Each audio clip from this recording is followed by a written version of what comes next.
The first time I heard it, I thought it was the wind carrying some strange echo from the distance. The woods were dense and frozen with snow packed hard across the ground, and the branches heavy with ice. The kind of silence that falls in winter was all around me, a suffocating stillness that made every step crunch louder than it should have. The only sound were my boots pressing into the frost and my breath hanging in front of me in slow fading clouds. I had gone out there to clear my head, not to chase ghosts or test my nerves. The trail I followed had been carved through the pines decades ago. The bark was blackened with age, and streaks of white ice hung like skeletal fingers from their limbs. The deeper I walked, the more I realized how little light actually reached the snow beneath my feet.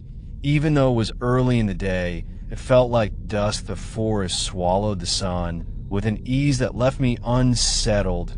I told myself it was just nature playing tricks. The woods do that. They make you feel small and unwelcome. Then came the laugh. It did not sound close, yet not far either. The sound was caught in that impossible space where you cannot tell from which direction it comes. It was low at first, a chuckle, as though someone had witnessed a private joke. But what froze me in place was that it did not belong out there in the cold.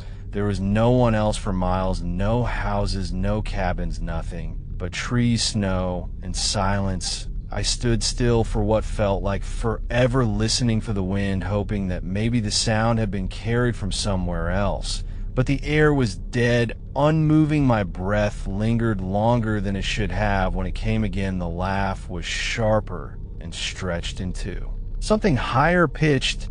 It sounded wrong, not quite human, but not animal either. It was mocking, taunting, as if daring me to continue deeper into the woods. A pressure built in my chest, an instinct screaming that I should turn back.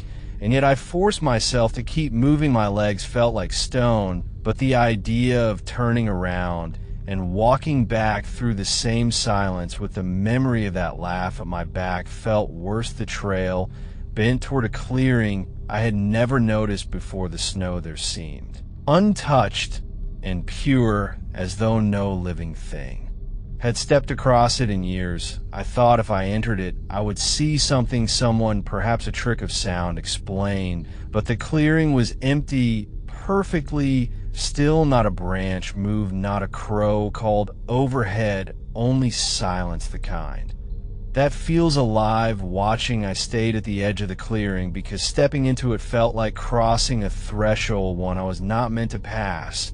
And then the laugh came again, louder now, echoing around the trees, circling me, as though there were more than one voice, or as though the forest itself was mocking me. It was not just sound anymore, it was inside my skull, vibrating in the back of my teeth and my bones. My breath broke into a panic, and I stumbled back toward the trail. The path I had followed seemed different on the return. Each turn felt unfamiliar, each tree leaning at odd angles, as if they had shifted while I was not looking. I tried to keep my eyes down on the snow marked by my own tracks, but even they looked wrong. I could swear there were more footprints than I had left, deep indents in the snow parallel to mine, as if someone had been walking beside me all along. By the time I reached the edge of the forest, the laugh had faded, leaving behind only silence. But it was not the same silence I had known before entering.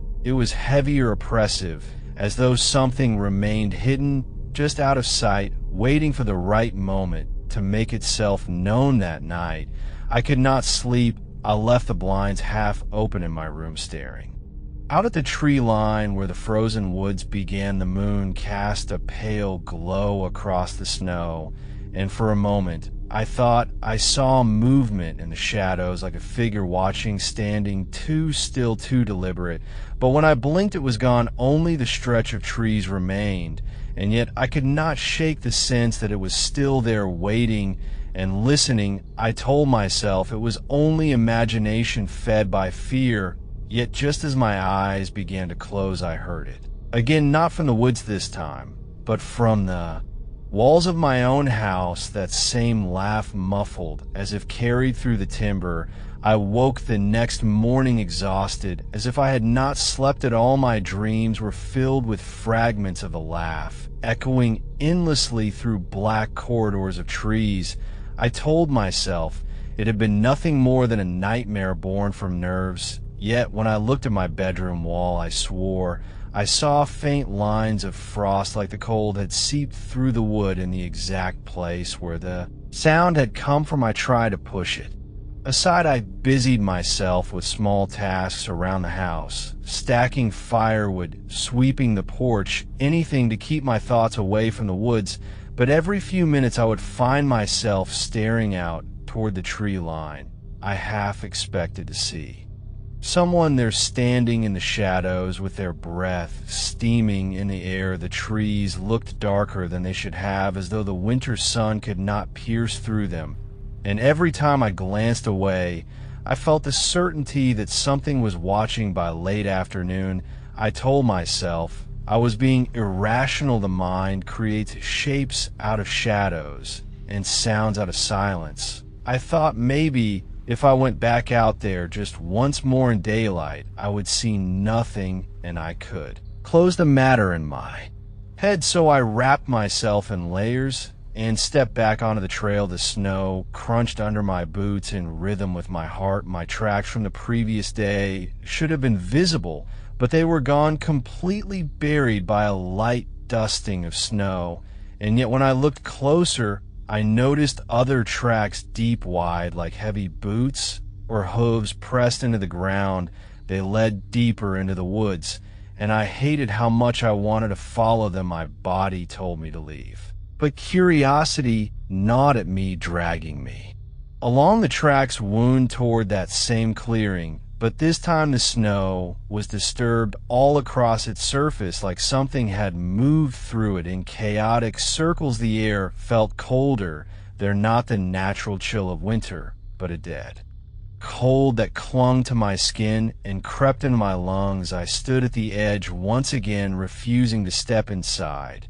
And that was when I saw them, shapes etched faintly into the snow, figures crudely drawn like children might scrawl, but stretched thin, jagged, their limbs too long, their heads bent, as if listening. One of the shapes was different, larger, and its mouth carved wide open across the snow, as though laughing at the sky. My chest tightened.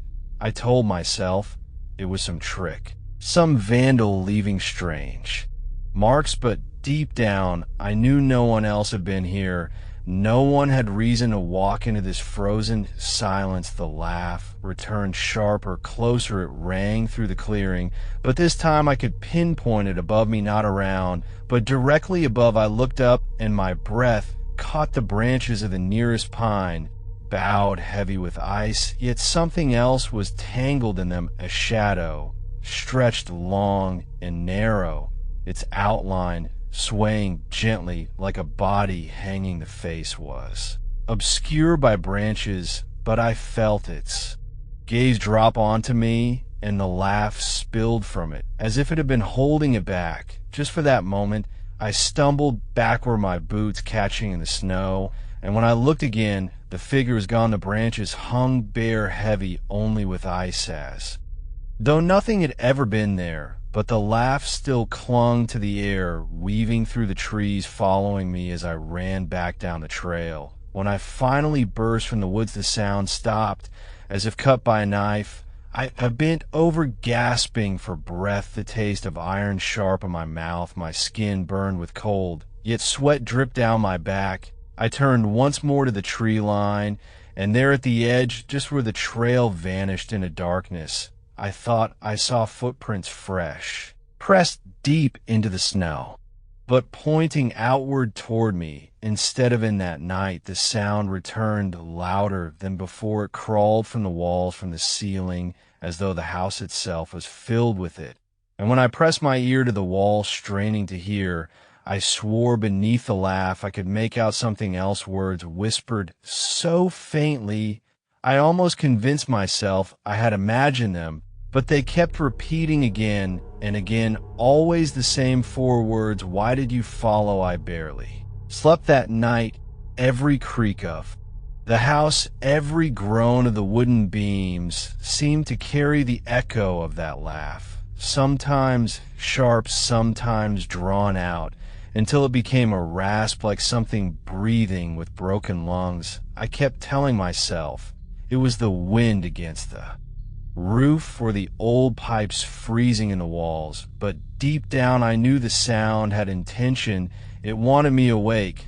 When morning finally came, I felt hollow, my eyes burned, my body ached, but more than anything I watched the windows were lined with frost thicker than before, but through it I could swear I saw impressions in the whiteness like long fingers dragged across the glass. The thought of opening the door and finding tracks waiting just outside sickened me, yet some terrible pull forced me to check. I opened the door carefully. The snow lay untouched, fresh and unbroken, but directly beneath the roof where no flakes should have fallen, I saw a perfect set of footprints burned into the frost, leading not toward the woods, but straight to my door. The shape was wrong, not boots, not shoes. Each print was long, narrow, and curved at the tips, almost like talons. They stopped inches from the threshold, and then vanished like whatever had made them simply stood there, waiting until the snow swallowed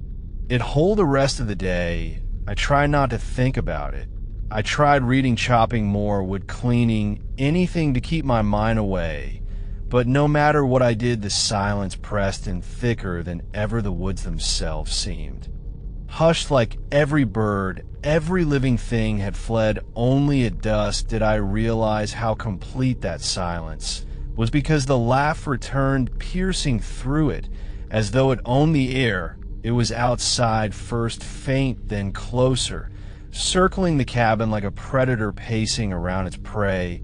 I lit every lamp I had and sat in the center of the room, gripping the fire poker until my knuckles cracked. The laugh stopped, then silence pressed down, so heavy I thought my ears would burst, and in that silence I heard the floorboards above me groan. The cabin had no upstairs, only a low attic crawl space, barely big enough for storage. But the sound came again, deliberate, weight shifting slowly from one side to the other, as though someone or something was walking in a slow circle directly over my head. My throat went dry. I wanted to tell myself it was the timber shifting in the cold, but the boards creaked with too much rhythm, like feet dragging step by step. I forced myself to look up at the ceiling. A faint dusting of powder fell from between the boards, settling on the floor around me.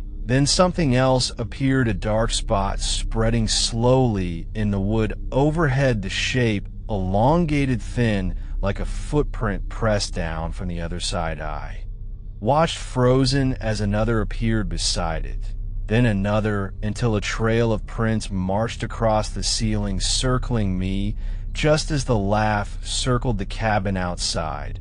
I do not know how long I stood there staring before my body finally broke free of paralysis. I lunged for the door, flung it open, and stumbled into the cold night. The woods loomed black, but even there the prints haunted me. When I dared to glance back, I saw them, faint but undeniable, still etched across the ceiling of the cabin, glowing faintly in the lantern light, as though seared into the wood itself. I could not go back inside. Not yet.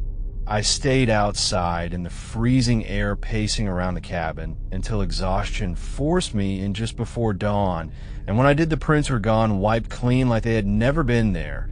But I could still feel them above me, a weight pressing down, as though something crouched unseen, waiting. And that morning, for the first time since I had arrived here, I caught sight of something in the woods. It stood between two trees, tall and narrow, a figure almost blending with the bark and ice. I would not have noticed it if not for the way the air seemed darker around it, as I stared, its head tilted slow, deliberate like it was. Acknowledging me, then came the laugh, low carried on the frozen wind. I shut the curtains, I locked every door. I tried to convince myself I had imagined it, but the truth clung heavy in my chest. The thing in the woods was no longer bound to the trees. It had found me, and it was coming closer each night. By the next night, the cabin no longer felt like a shelter. The walls groaned, the windows pulsed with frost-like veins spreading outward. The air inside was colder than the air outside. My breath hung heavy even though the stove burned at full heat.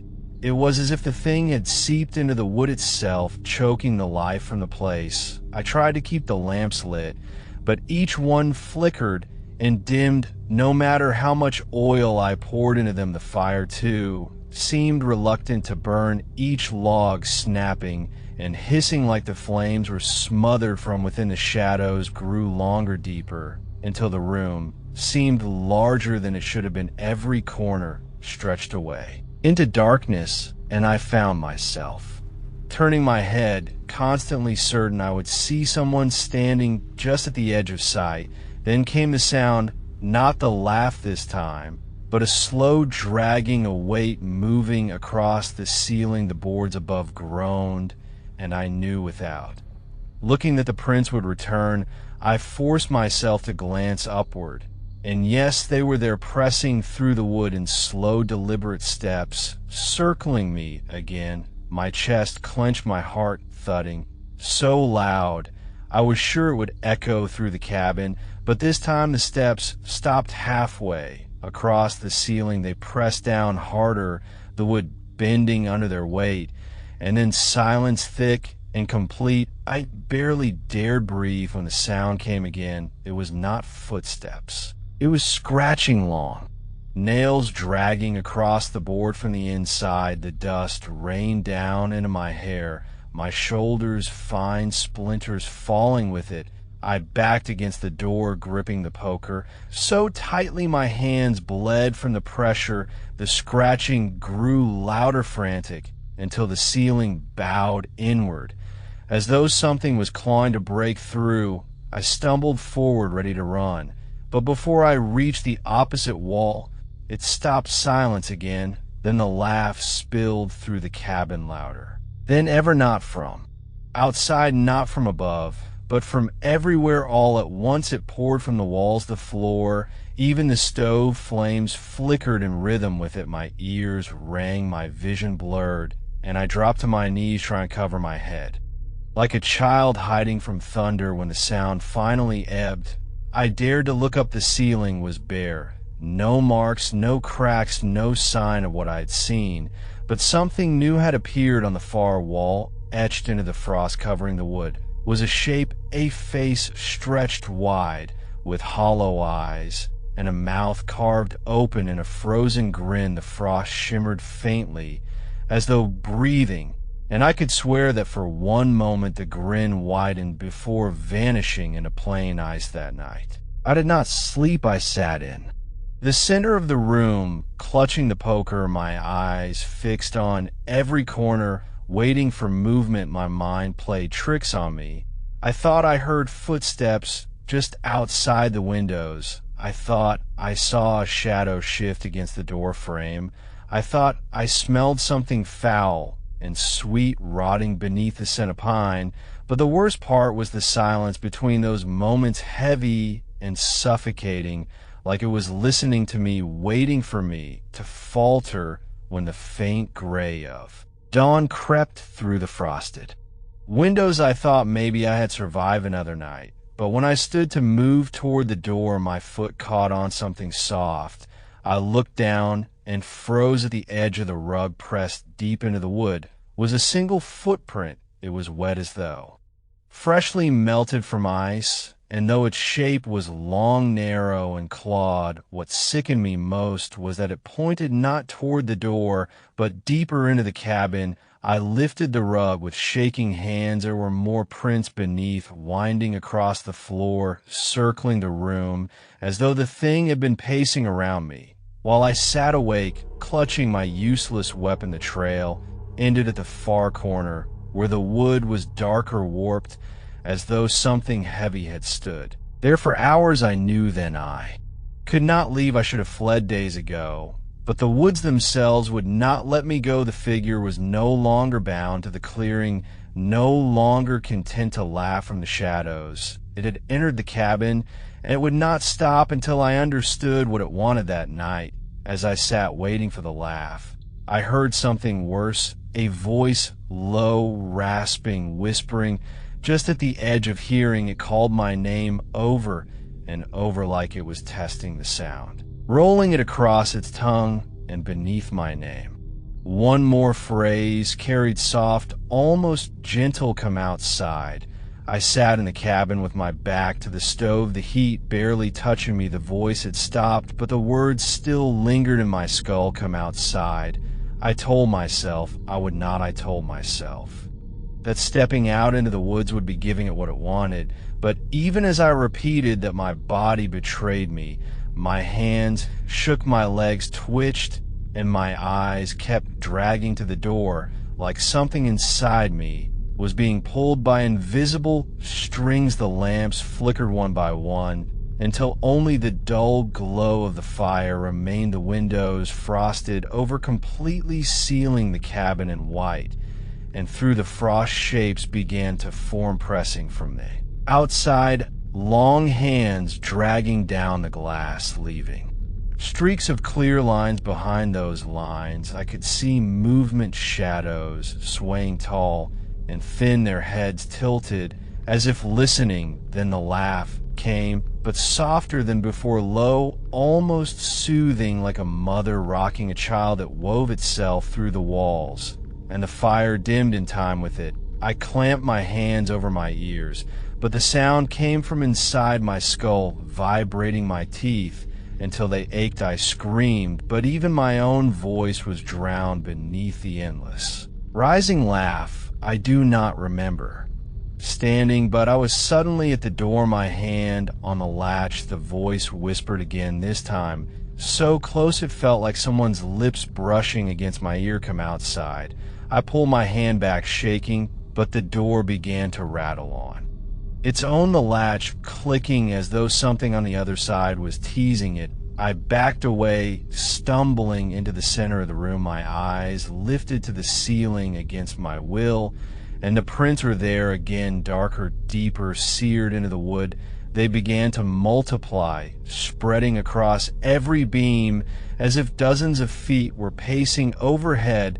The weight pressed down, so heavy dust and splinters rained into my hair, and still I could not look away. Then it stopped all at once. The silence hit harder than the noise ever had. I could hear my own heartbeat pounding in the stillness. For a moment I thought maybe it had ended, maybe the thing had gone, but then the boards directly above me cracked, and something pressed through a hand, thin, impossibly long fingers curling down from the ceiling, the nails black and sharp, the skin stretched pale gray, like ice left too long in the sun. It gripped the beam, and another hand followed, and then a head forcing its way through the wood as though the ceiling were water. Its face was wrong. It had no eyes, only hollow sockets, leaking frost that steamed in the warm air. Its mouth was wide, the lips torn at the corners, pulled back in a grin too large for a human jaw.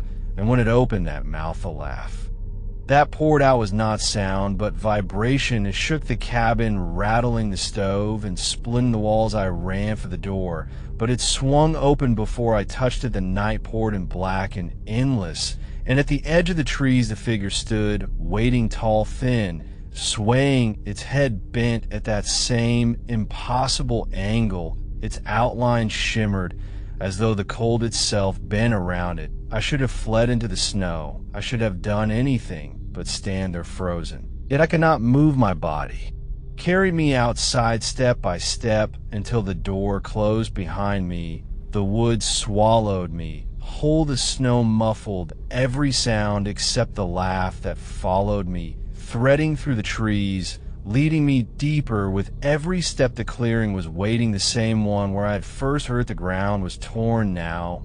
The snow churned with prints, too many to count, circling, spiraling toward the center.